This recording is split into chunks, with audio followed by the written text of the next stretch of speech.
Hello, hello, hello, and welcome to the Mystic Nerd Squad podcast. I'm your host, Kelly Meyerson, and today I am joined by my very good friend, Sara Goscha.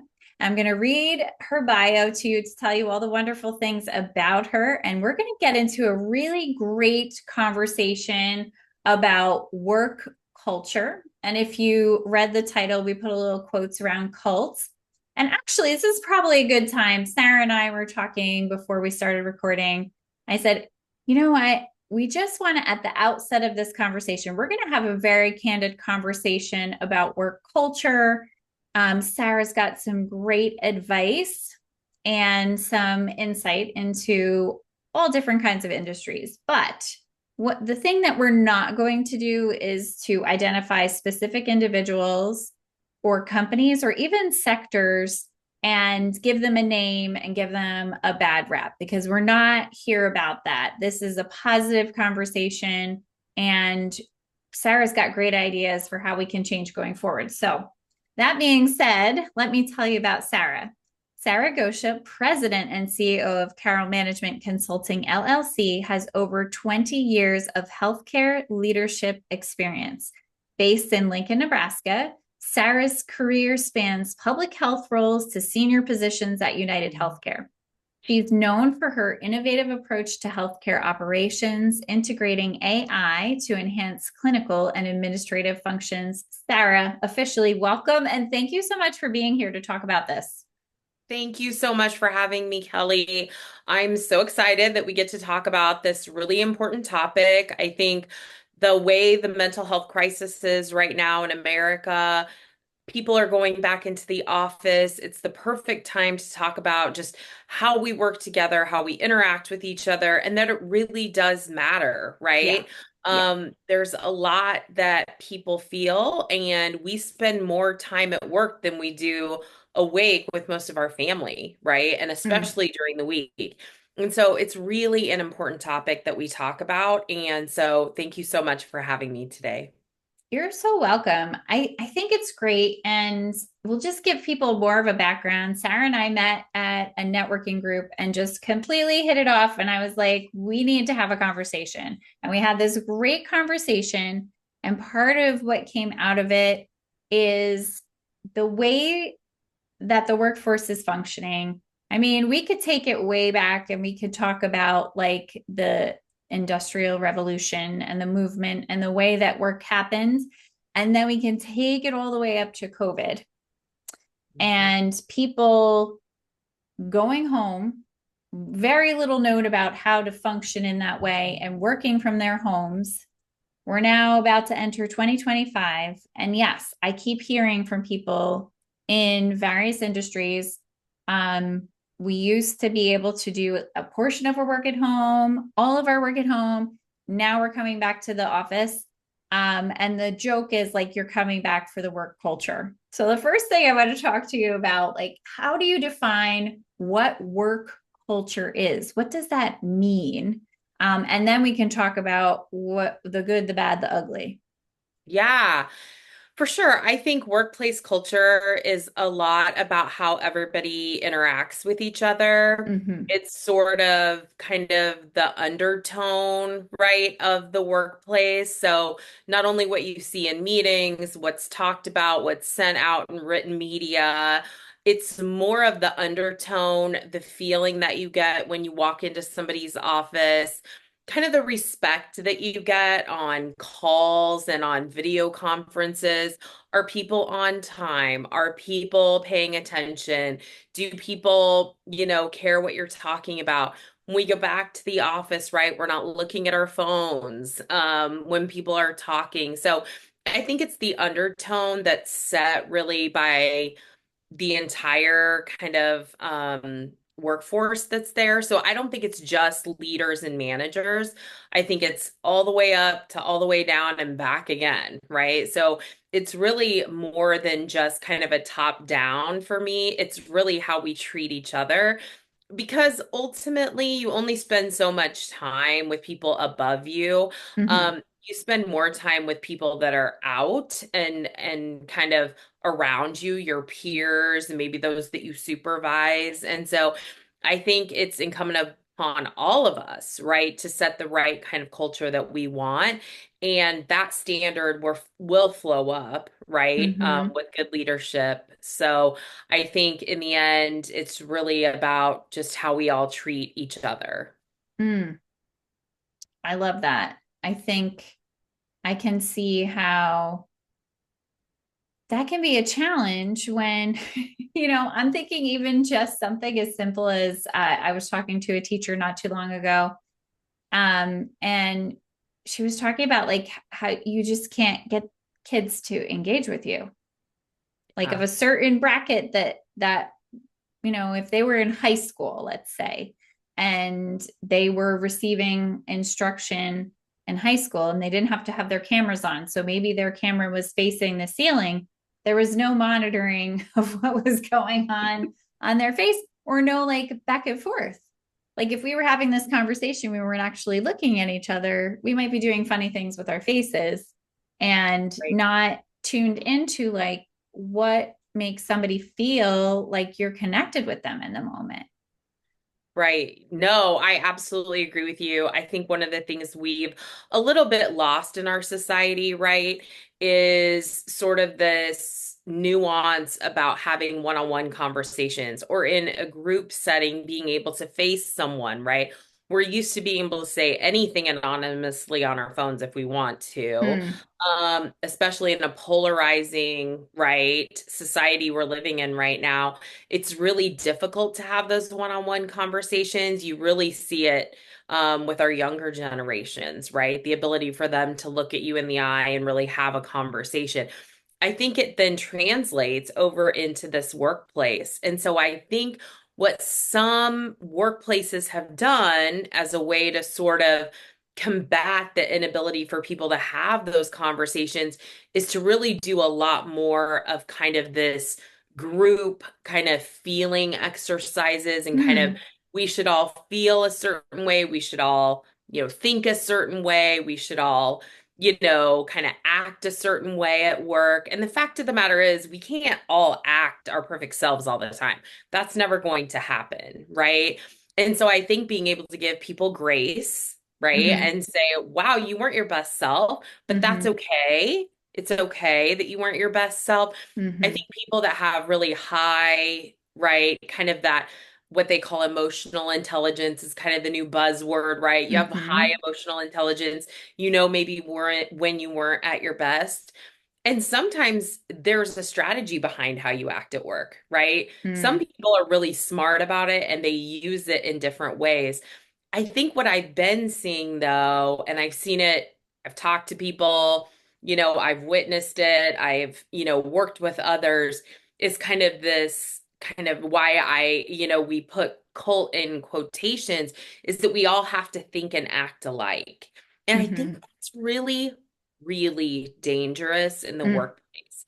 Hmm. Be it's not because we shouldn't all aspire or have goals, but we can meet goals in many different ways, doing many different techniques. And so I think I start getting a little bit worried, and why we kind of got on this topic and really started talking is it was like, oh, wait a second, as workplaces try to evolve and maybe try to solve for something, I think they're trying to clamp down instead of just letting people be who they are and really working together. Hmm. And doing more team building activities, taking everyone's input and kind of figuring things out and figuring out what strengths are and maybe things that they're not great at, and really leaning on the tools that we've used from 15, 20 years ago when we use them to really build teams and think about teams. We've kind of gone away from that. Now we should all think the same way. I Hmm. think as we're so polarized, it becomes even worse because people really want to pull against that. Totally. Totally. I mean, and I don't know about you, but I'm really, if I think about the teams that I've worked on, whether regardless of workplace, what Sure. has made a team work really well isn't that we all thought the same way. It was that we all had a similar goal, mission, vision, whatever you want to call it. Mhm. and we could hold space for dialogue versus, you know, this is what it should be, this is what it should be. And for somebody to be the person, you almost want to identify somebody, but please tell us if we're going off track here. Somebody's got to be the person to say, wait, did we want to do this? Is this what we wanted to say?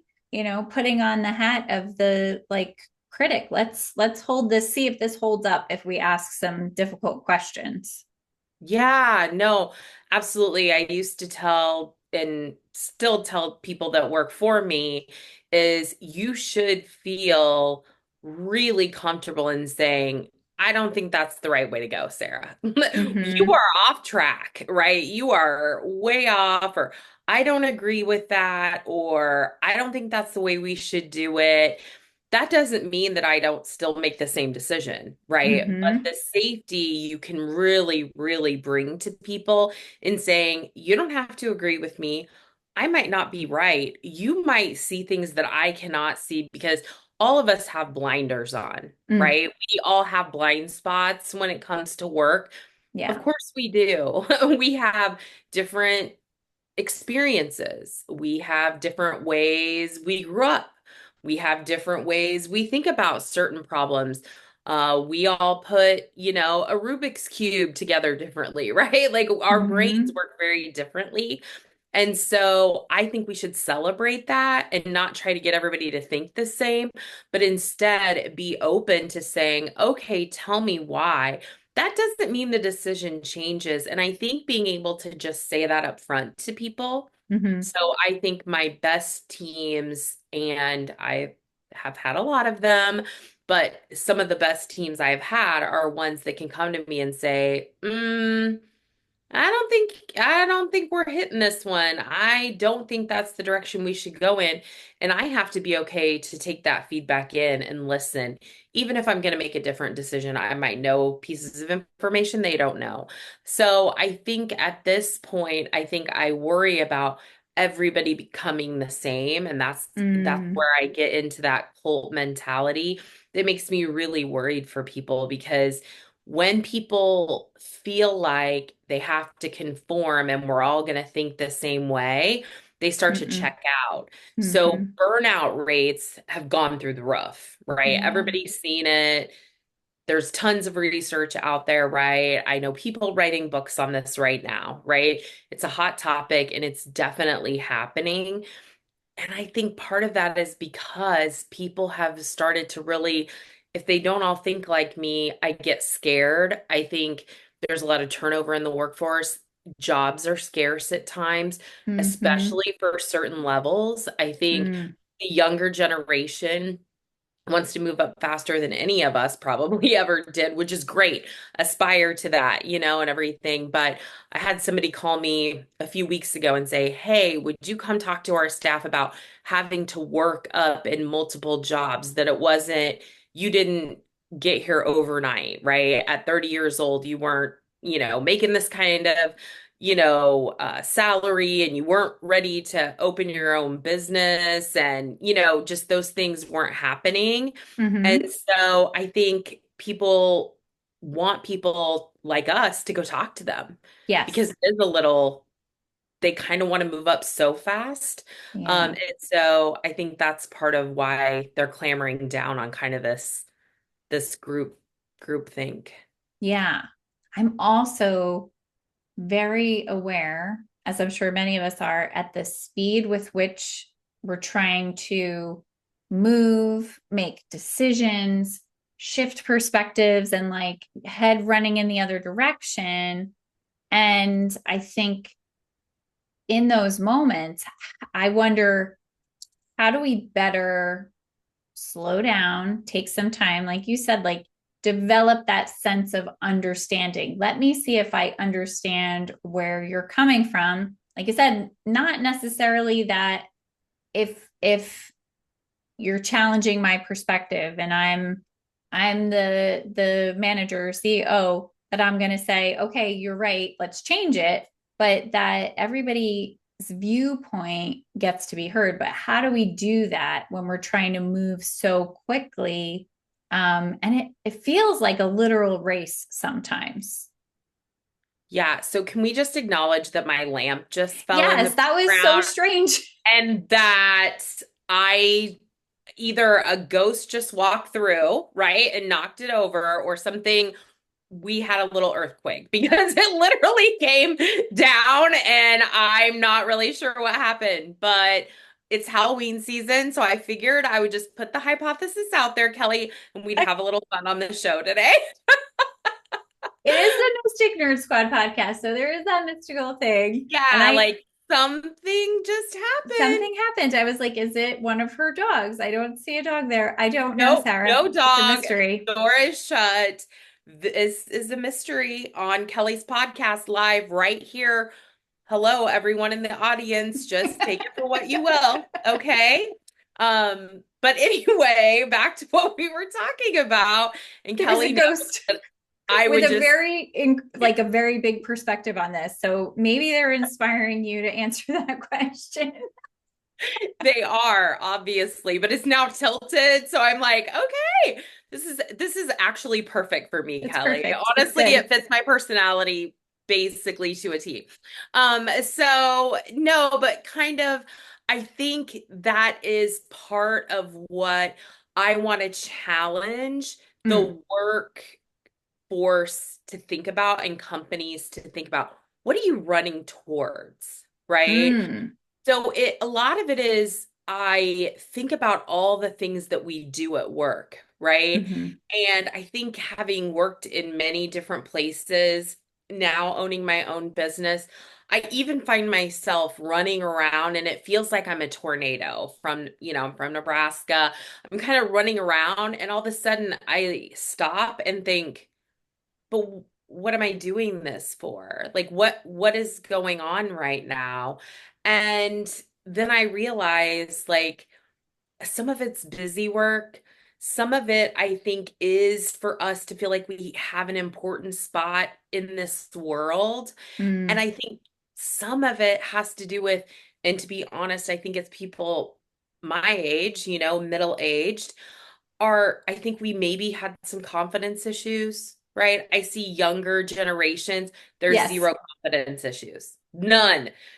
I love the younger generation. My same. nieces and nephews, I mean, these women, they're like, hey, I am me. I'm amazing, right? They really talk about that. I think a lot of people in the workforce in our generation do have confidence issues. I'm not exactly sure what did that. Um, but I don't think I we know. had it, especially women, right? I Hmm. think women most definitely in business, right? And kind of in roles, no matter where we are, do feel a little bit second best at Hmm. times. And so Hmm. we're working so hard to make ourselves, you know, look as good as we think a male counterpart does, but Mm. it's not about that, right? It's really that we should, what if we take 2 minutes and think, what am I doing this for? What is the most important thing I'm going to get out of it? And then how is that meeting the goal that we're trying to meet? I Mm. think we would do just as much work, but more thoughtfully. So Hmm. unfortunately, I don't think we stay in, the now and really mindful. And Hmm. when you're not mindful, you know, not a lot can get done. And I go back to what I said at the beginning. I think the mental health crisis that we have in America right now, there's a lot of anxiety. I think a lot of people go without getting help because there's still a stigma attached to it. We Yeah. must end the stigma. We have to do it. We are at the pinnacle of being able to change the culture around mental health, and when we do that, I think you will see a more productive workforce. I think companies will not have to do the kind of work that they're having to do to try to solve an issue that I'm still unsure if they're trying to solve a productivity problem or they think everyone should get along or they have too many HR people. I'm not sure what they're trying to do, but I think we've got to find a balance there between having a good culture, but also having individuality. And that's what I'm Yeah. I'm really worried that it's very polarized right now in the workforce.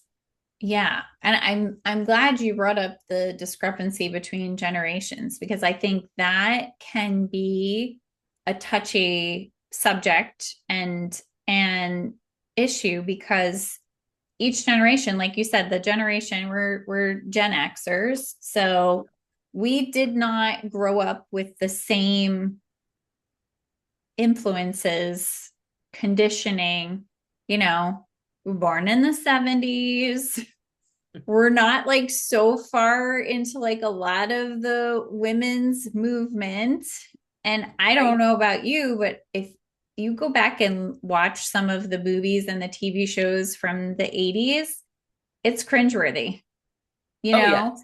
the way that we talk about women, like the diversity issues, you Mhm. know, just just the like very non-PC language that I watch sometimes. I'm like, oh, this I loved this movie, but now I'm a little like, I don't know.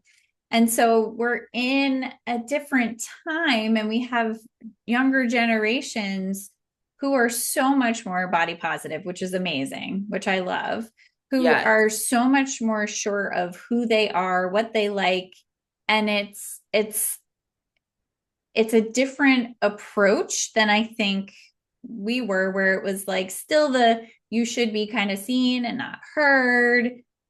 Good Mhm. girls don't cause problems. Like it's a lot of that. I mean, we've got kind of like an intertwining issue here between like workplace Yep. culture and also workplace for women culture, and then bring in the layers of different generations. And you're right, we're not all the same. What motivates me as an employee might be different than what motivates you. And but if we haven't taken the time to identify what makes us stronger, what our strengths are, what our challenges are, how we like to work, who we like to work with, and allow for some flexibility. Because I think it's the flexibility, it's the time that we take to understand one another. That's one of my favorite things when we get to do things like that at a workplace. We get to really get to know people and celebrate the individuality that when it comes down to something and we're working together, if there's some strife or strain, I'm not like, oh, this is Sarah who's just annoying to me and I don't understand where she's coming from. It's Sarah who had taken time to understand. I'm like, we can take more time. We can figure this out together. So I think you're right. I think this is like a piece that's missing that was so present 15 years ago, for sure. Yeah, I even think about things, even 15 years ago where Strength Finders was coming out, right? And we were coming together and saying, okay, who's really good at analytics and data? Who's really good at strategy, right? And thinking big picture, by the way. I don't know if you can tell, but I was over here. But I knew Yeah. what I needed to work on. And so Mm-hmm. I've gotten much more data driven. In fact, did a talk about that earlier today with a different group, talking about how important data was. When if you would have talked to me 15 years ago, I would have said, I don't care about that. That's for somebody else to care about. That's for the analysts to care about. I think the other thing, and one of the things that I most tell people, is you should be friends with the people that do not think like you. Mm. So when I Mm-hmm. go into a new workplace or even on my new adventure, I go and find people that do not have the same strengths as me, right? So my very bestest friends, in my last several jobs have all been people in finance and actuary. And the reason is that is not my strength. They have to teach me Excel. They have to teach me how to use certain formulas. And so I befriended them because there were answers I needed really fast. Mm-hmm. And so they became my friends. Our personalities were polar opposites from each other. People are like, I don't believe you that that's your best friend. I'm like, ask them. They will say that is my best friend. I might have forced them to be my best friend, but regardless, Kelly, right? Like you go seek people out that think differently than you. Yeah. And so Yeah. I would say for people, when you think about workplaces where everyone should kind of, oh, we should all be together and oh, we should all, really think about that because I'm not sure that's the way to go. For me, I'm going to reach outside of people that are like me. I'm going to reach Mm-hmm. over and talk to people that probably don't have the same beliefs as me and maybe are very different than me, but they bring something that I and my brain cannot function and do. And Mm-hmm. so I really challenge people to think about that. I think it was something that people saw me do, my teams, and they thought, oh, weird that she does that, but it was strategic, but Mm-hmm. also they've become my very bestest friends, right? Outside of work, we began to talk and we had more in common than we thought we did, even though we Mm-hmm. thought very differently. So I think I would challenge people that if you see somebody that you think, oh, ooh, they are nothing like me, maybe not, but maybe, right? We don't always give people a chance because we're going so fast. And so I think Mm-hmm. for supervisors making the time, right, and managers and leaders to be able to say, no, this team needs to get to know each other and really understand each other so that people that work together, right, we don't all have to think the same. And I think we're not doing enough of that still.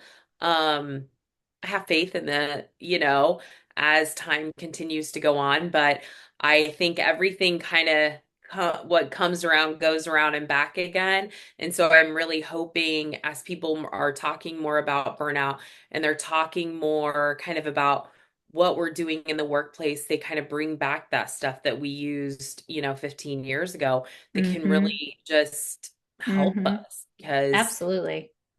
I think it worked to the extent it could. I think we're different now. We're always different now. We have the next generation behind us, Mm-hmm. right, in our workplace, highly capable, highly driven, like you said, more women in the workplace, right, than we've ever seen before. And I think there's a place for all of us to work together. I think what I would challenge also people to think is we don't want companies telling us how to act and feel and think. And so the way to stop that is if we can all work together, right? Mm-hmm. Because they have to get a product out of people. And if people can't set aside, their biases and their thoughts, and it's not always about race, right? It can be, I heard this person, right, came from a poor family. This person doesn't have a degree from name it, doesn't have an MBA from Harvard. This person doesn't have this, right? And you start looking around, you say, yeah, but that's okay. They might just have different experiences. And so I think really unpacking some of those layers Yeah. and Yeah. really thinking about your own bias is important. Oh my gosh, I think that's so huge.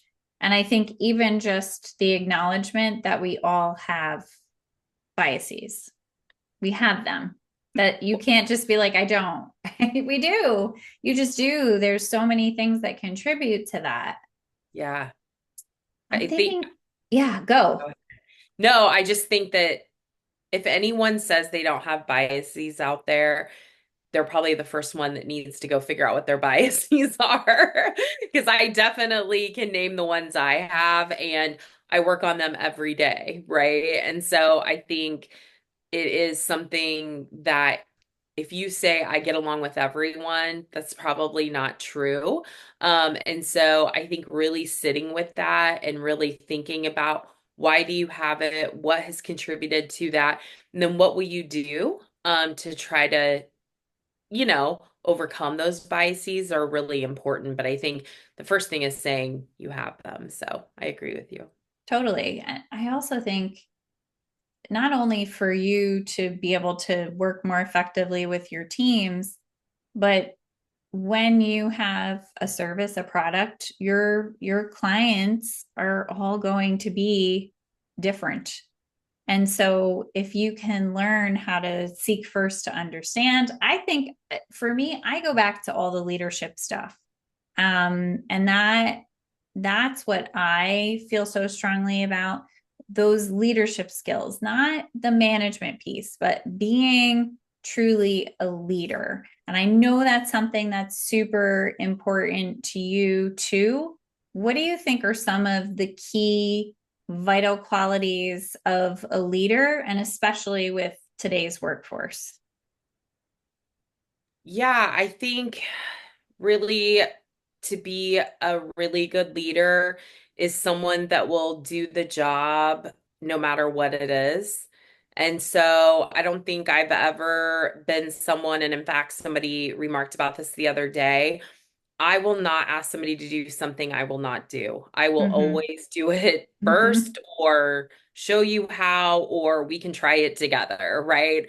I think you have to be a leader that also can do and will do with your people when they need you to help them. Mm-hmm. I think always sitting back and thinking when someone comes to you, okay, this is going to be a good conversation. I really never try to go into a conversation thinking, ugh, I'm so worried about this, or oh, this is going to be a bad Yeah. conversation. You should always go in thinking, man, this is going to be the best conversation I've ever had.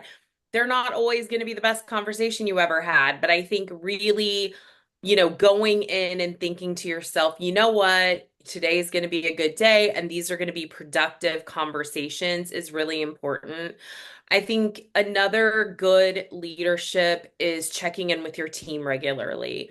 So one-on-ones have been out there forever. There's a million books and articles you can read about having an effective one-on-one, but I think it's more than that. I think it's checking in with people. We have teams now. We have all the ways that you can talk to each other, right? Mm-hmm. You Mm-hmm. can type in and pretty much text people at work. I mean, I can't even imagine that when I started in the workforce. We didn't even have cell phones when I started in the workforce. So if that tells you anything. But if I think it's really, really important, right? That you check in and just say, how's your day? Right? Mm-hmm. Not wanting anything. I think people now Mm. always want something when they get a hold of someone, because like you said, they're going a mile a minute and they're driving. I would ask people how they're doing, right? How are your kids? How's your house project going? How's your flowers looking this year, right? What are you doing for Halloween? All the things, right? I think that has to become part of your culture, because if you Mm-hmm. just take those few minutes every day or every other day to check in and just say, hey, I think that builds more. So when you have to have a courageous conversation or you have Mm-hmm. to talk about something that's difficult, you've at least had conversations that have nothing to do, right, necessarily with the workplace. I think that's a really important skill to have. I think the other one, and I've touched on it, is getting your team together and letting them kind of push back on you, because you might not always be right. I know, shocker, when you're the leader, Mm-hmm. but you're not, right? You just aren't. And I think sometimes the collective wisdom, I think when I began as a frontline, social worker a long time ago, child welfare worker, we had group decision making, right? Where we really came together as groups and made decisions. I've carried that throughout my entire career, 20 plus years now. I think more brains sometimes are better. Sometimes I don't have the luxury. I have to make the decision, right? But I don't think it's bad to bounce things off people, because I think they can see things that you can't. And I think recognizing those blind spots. The other thing, and I tell everyone this, is have fun. Oh my Mm-hmm. gosh, we're Mm-hmm. so serious all the time. Why are we so serious? Oh my I don't gosh. know. There's so many things to be funny and have fun about. And so there's of course times to be serious, of course. But as you saw, I made fun of the lady, again, I think it's a ghost, but obviously, like, have some fun, right? And just please do not take the fun out of work. My several of my teams have had a lot of fun, right? Let them celebrate, let them do things, together. Don't get in their way. Don't stand in the way of those things, because that camaraderie and the ability to really come together and just be people is very important. And laughter is the best medicine. It is the best way to bring Definitely. together. And you know what? They love it when you can kind of poke fun at yourself because the fact is we're not perfect. And so I think doing a lot more of laughing as a leader, and the farther I got into my career, the more of that we did together. I think it had kept my teams even more motivated to work for me. And so I would say, for you out there that are being leaders, just have some fun. It it's really an easy tool, and it's honestly the one that served me the best. I love that.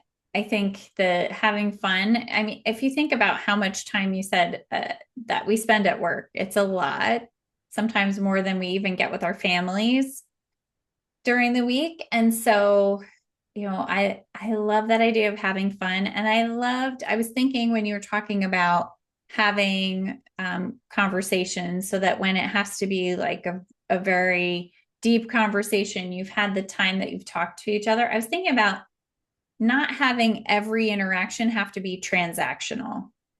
I need Yeah. something from you, you need something from me, but could Mhm. just be about how we understand and support one another as human beings who happen to work together, more Ab- so. Yeah, right. And I yeah. think that human element and the fun is definitely part of the human element that we all like to have a little bit of fun. Yeah, absolutely. It cuts across everything, right? Laughter. And so I think we could have a little bit more of that and not at the expense of anyone or any group or anything like that. But it's just, I think of it as old-fashioned fun, right? Mm-hmm. Silly knock knock jokes. Take a joke book, right? Have your best joke book ready. I think those are things that really worked even in really large team environments because the fact of the matter is we all like to chuckle a little bit at silly stuff. And I think being able to poke a little bit of fun at yourself is important. So I think doing that helps your team feel like you're just, a human being and not somebody that, like you said, is just coming in to be transactional with them all day. Yeah, definitely. I love that. So, what are a couple things that people need to stop doing that are just pervasive behaviors, choices that are really counterproductive in the long run and certainly not creating a workspace that people feel engaged and excited to be part of? Yeah, I think the first thing, honestly, is not to tell people how to feel about Mm, things, right? Um, Unfortunately, I've seen a lot of circumstances where people say, oh, but you're supposed to be positive when you're at work, and we have this culture of positivity, or we have this culture of smiling and being happy. We have to stop that, right? We mhm. don't have to be happy and smiling at work to be highly productive. And again, the people we see at work sometimes can be people that really support us. And so I think we have to get away from really thinking we have to clamp down and everybody should smile and look the same when they come to work and we're all robots coming to work. We're not AI yet, right? Yes. We're not there yet. And while I love using AI, by the way, let me just put that Hmm. out there. I love it. Hmm. Um, I think, we have to be really careful, right, about having everyone have to have the same emotion about the same topic, right? Some people may be really happy about a change and some people might not be. And that is okay. Just sometimes they just want that to be acknowledged, right? So stop everybody having to feel the same way and everybody has to smile because you get a lot of fakeness. And then there starts to become those undertones of, oh, I'm going to go to this meeting and be fake. If you watch any social media out there, reels, I don't have TikTok, but a lot of people do. It's all about, right? There's a lot of workplace memes out there about, oh, I have to go back to work and oh, we all have to be happy. Like, people know, we all can see it, folks. The jig's up, right? So let's stop talking about that kind of stuff and all thinking the same way. I think the other thing that we really, really have to stop doing is we have to not have that kind of passive aggressive kind of way that we talk to each other at work, right? Mm, And so, unfortunately, I have seen too many times or heard stories or have witnessed this where they don't say what they really mean. So, again, kind of that fakeness, they put on a smile and they say it like it's in your best interest, but it's really cutting the other person. Can't do hmm that anymore. mm, Again, the mental health crisis is it's too real.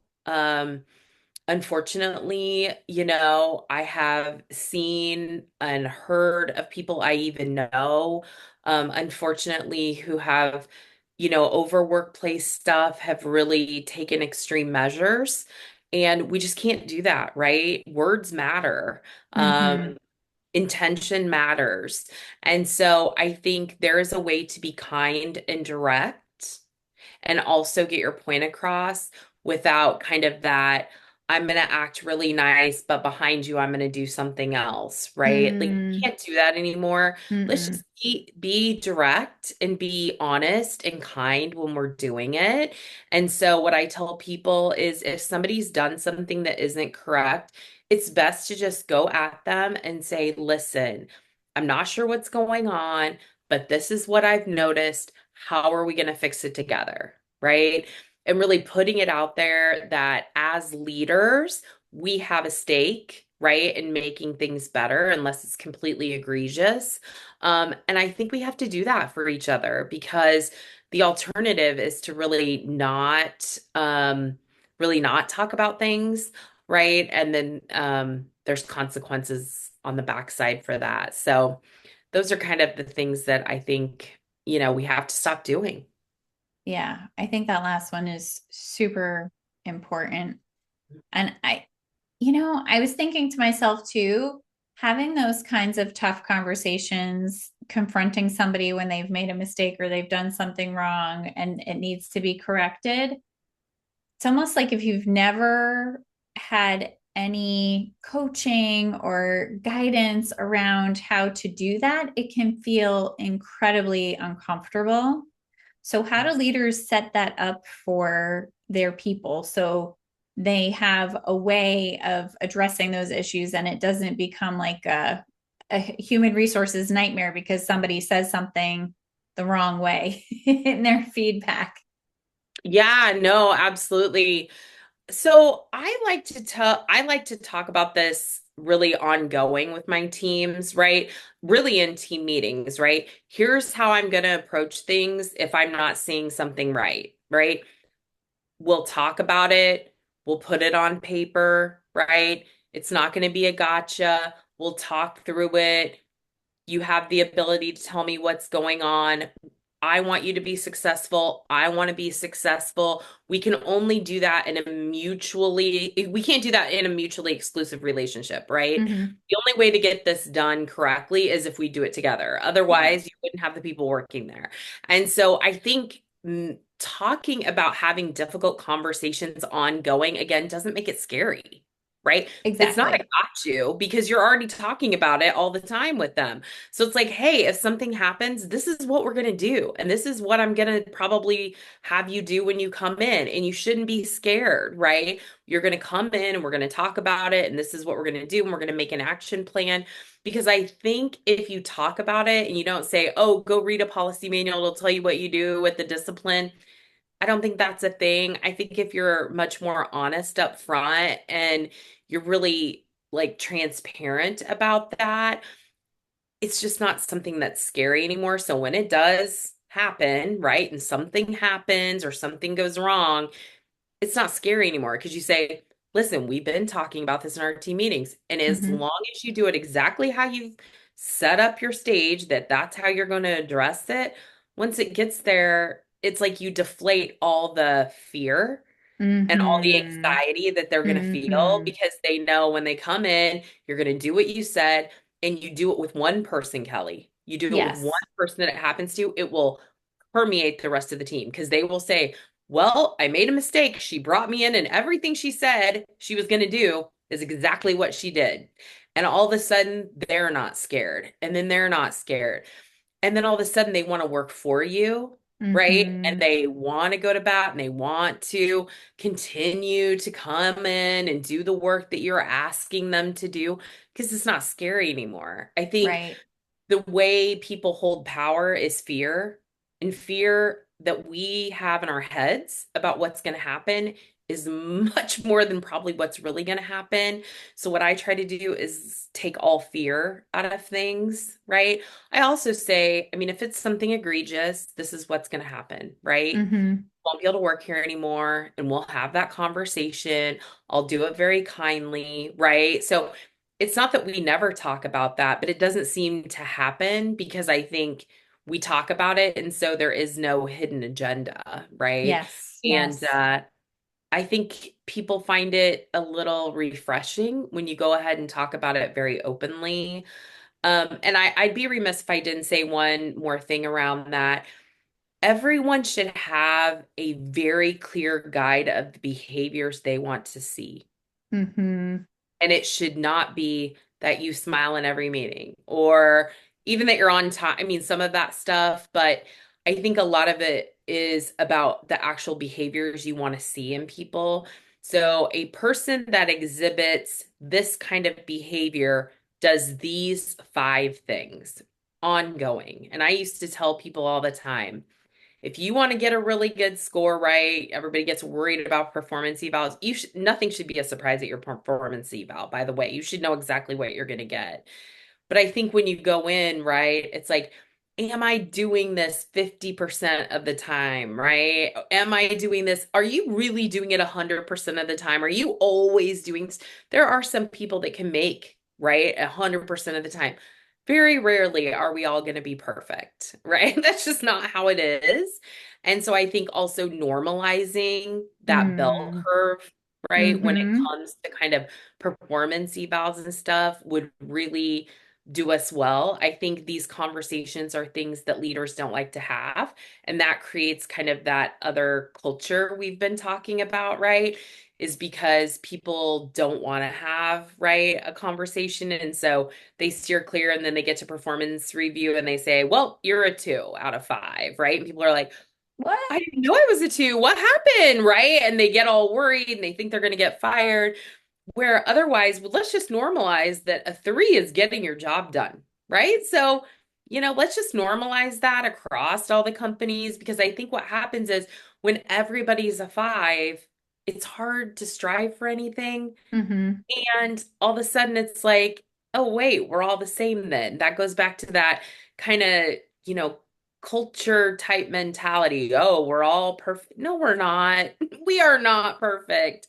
And so I think those things are just, I think we could really do wise to Mm. think more critically about that as leaders.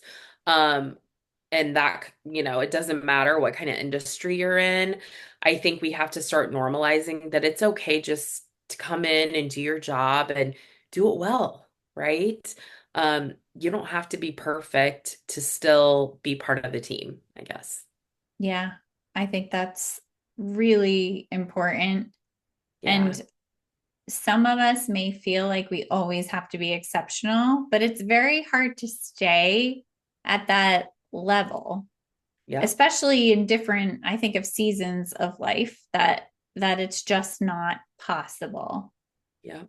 But I was also thinking when you were talking about that at your performance evaluation, should it be the first time that you're seeing the things on which you're being measured, right?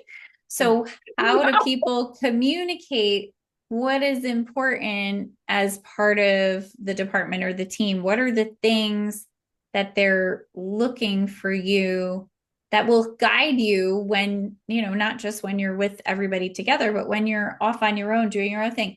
How do you know what am I supposed to be doing in this role? How do I know when I'm acting in accordance with the expectations? Yeah, those are those behavior metrics, right?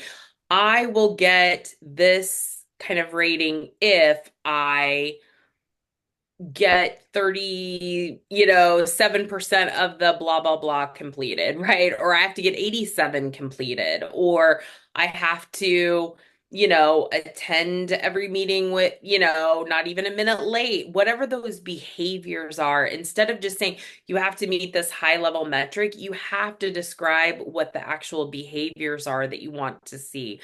I think behavior science is so lacking Mm, when it comes to how people are in the workplace. It actually really diffuses any personal stuff, right? Because you're just saying, here's the behavior that I have to see out of somebody that gets X. yep. Here's the behaviors I have to see out of somebody that gets this. Doesn't matter who it is, right? And then everybody's measured on the same behavior. If Mm, you don't have that as a leader, you need to write it. If you don't have it as an organization, you need to figure, let's get it written because I think it diffuses any personal attacks then, yeah. right? Because Yeah. when you take your self eval or you take your own eval or you are giving people evals, you can literally look at the behavior and say, okay, am I seeing this behavior every time? And can I document when I'm seeing this behavior? And I think we don't do a good job of that. It's more of how I feel about the person or, Mm, what I that's a saw problem. one day when they were having a terrible day, right? How many times did I go into a meeting? Every place I've worked, and anybody watching this that knows me will say this. And I just was not my best self, right? Happens, right? At work, I can be a little too direct about certain things. I'm highly passionate about what I believe in, and sometimes that comes across wrong. And as a female, I get a lot of that was a bit much, right? Mm, And so, knowing that, right? Um, People would then say, well, I don't know if you want her on that team. She's a bit much, right? Because of that interaction, but they weren't seeing the behaviors I was demonstrating every other day. And so, one, I had to learn from that, right? Hey, be careful what you do when lots of people are watching. That's good feedback for me. But two, I never saw it come out in my performance evals because my study behavior was something very different, right? And so I think that's important, right? So that teams know you can have a bad day. It's okay to have a bad day. We all mm-hmm. have bad days. Mm-hmm. Um, I think it's just how quickly you can bounce back from that and then get right back to the defined behaviors that people want to see. But if they're not defined, how the heck am I supposed to know? Right. Then I'm flopping around in the wind, Right. And hoping you're I'm just like, hoping, I'm getting it right. Yeah. I yeah, mean, that can be really detrimental to a team if they don't know what their expectation is, yeah, or if the interpretation happens at different levels. And so you have people looking very different and rewarded and addressed on different levels. And then that just breeds a lot of discontent and, more divisiveness, like you said, yeah, versus helping people feel like they can come together and rally yeah, around the same set of values, expectations. This is what we do. And we always, as leaders, are modeling for other yeah, people. This is how we do it. This is the way that we want to behave because we expect you to do the same, you yeah, know? yeah. I think middle management's the critical layer, Mm, right? mm, It's typically not the people way up above um, mm, that are really kind of the linchpin. It's the people in middle management who, to tell you the truth, we don't do enough development with. We just don't. We don't do enough development. We don't help them and equip them with those behaviors, right, that are really defined that we want to see. And we also don't equip them with the training and skills to be able to have those conversations ongoing, know how to talk about it ongoing so that we can normalize it. And mm-hmm. so instead, what happens is a whole bunch of, people come in from legal, right, and HR, and trust me, I have friends in all these departments, but they come together and say, okay, we have to set a culture for this organization. And now we're going to have everybody think and act like this culture. I think that's the extreme version of it. And I don't think that's the right answer either, right? It comes down to kind of how the teams are structured and those clear behaviors. Because once you have clear behaviors, then you can talk about them openly all together and there's no Mm-hmm. secret, right? Mm, It's not about who I like or who I don't like or the way this person acted one day, 2 months ago. It's not about that, right? It's about your consistent behavior that you're showing. So I really think we have an opportunity now that we can change this for the better. And then, I think it will also help ease mental health. So I used to tell people all the time, I don't want your mental health to be bad because you are scared of something here. mm, Because that feeling is terrible when you terrible. can't Yeah. sleep, when you feel like you can't eat, when you feel like, or you want to overeat, right? Because you can't get up and exercise. You can't do those things because you're so worried about what's going to happen at work. People have to feed their families, right? I mean, can you imagine if you say it so plainly, and I've said it plainly to other people, I need to feed my family, but I have no idea if I'll keep my job today because I don't know what my expectations are. What? Mm-hmm. Like, Mm-hmm. nobody can live like that. Think of Mm-mm. the anxiety we're creating, right? And then we wonder why nobody's productive. Well, it's because everybody's so worried. So they're busy doing things, right? Because it looks like if I'm busy, I'm doing Mm-hmm. something. And so I won't get in trouble because I don't really know what the behaviors are that I'm supposed to be showing or what I'm supposed to be producing. And so I'll just look really busy. But the problem is, then they don't even have time to think about are Yes. the actions you're taking getting there. So it kind of has Yes. full circle in our conversation that the fact of the matter is we get there because we don't diffuse the fear up front. So just take Mm-hmm. the fear out of it. Let's just talk about it openly.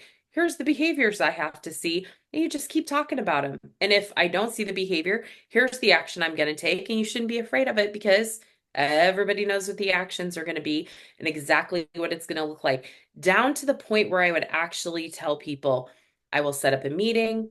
You'll come in. I'll explain, what I've seen. You can talk about what you've seen. Together, we'll work on a plan. Even getting to that granular level so that if we have to have a scheduled meeting like that, you don't have to be scared because you know what's going to happen in there. Think Mm-hmm. of how powerful that is. Mm-hmm. So powerful. It diffuses pretty much the fear that you're going to have when you walk in there because you already know what's going to happen when you close the door. Right. I don't know about you, but you go into a closed door meeting and you don't know what's going to happen, especially going back to the office. That kind of fear, right? How many people, and I'm sure lots of people listening are going to say this, but how many times have you gotten a calendar invite on, or, hey, can you come over to my office, Kelly? And you're like, what I do? I Why? mean, that's the first thing you think. Right. What's wrong? Right? Yeah. And a lot of times nothing's wrong, but you're so scared of it, right? What if we just normalize talking about what it could be when you walk in the room if it's something bad and we just normalize it up front? And then if it never happens, fantastic. And if it does and you're walking in there, you know exactly what's going to happen. Wouldn't that be the day that we could maybe get rid of some of this anxiety we have at work? Mm, yes. I am 100% here for that. I have too many friends who are just exhausted by it. And, and what you're talking about in terms of mental health, the importance of people being able to go to work and feel good, feel well, and to be able to be the most productive employee that they can be, regardless of what kind of work it is they're doing. Yes. That there's such a strong causal link between your productivity and feeling well. Yes. Your mental health is so important. Well, I Yeah. just want to take a minute, and can you just share with us, if people are listening and they're just really energized and excited about what you're talking about, what are some ways that they can connect with you to learn more about what you do? course. Yes, you can definitely find me on LinkedIn. You can follow my Carroll Management Consulting page, which is my business account. You can find me at Sara, Sara Goscha, Goscha. And you can follow me on Instagram. You'll see lots of stuff related to what I'm doing out in the world, both on LinkedIn and Instagram. So please, please go follow me. If you see articles from me, please go read them, comment on them, reach out to me if you have any questions or burning desire to tell me all your workplace stuff. I would love to listen to your culture stories. And if you need any tips and tricks to maybe work through that, I'm here for that too. I don't do a ton of coaching, but I have done that kind of work and just know that you're not alone. And I think that together we can make this better. So thank you, Kelly, for having me on and talking about this really important topic. Oh my gosh, thank you so much. We could go on, and we will probably have to do another episode to target some other things. But I appreciate you and thank you for bringing so much candor and thought to the topic. And it wasn't that scary for anybody who listened. We definitely talked globally, except for okay, that was a little interesting. I've never had that specifically happen. Oh, But shoot. we'll say thank you to the ghost for tilting the light better in your favor, perhaps. I don't know. So We'll see. we'll see. But thank Oh, you again, Kelly. thank you. And thanks for listening, and we'll see you next time.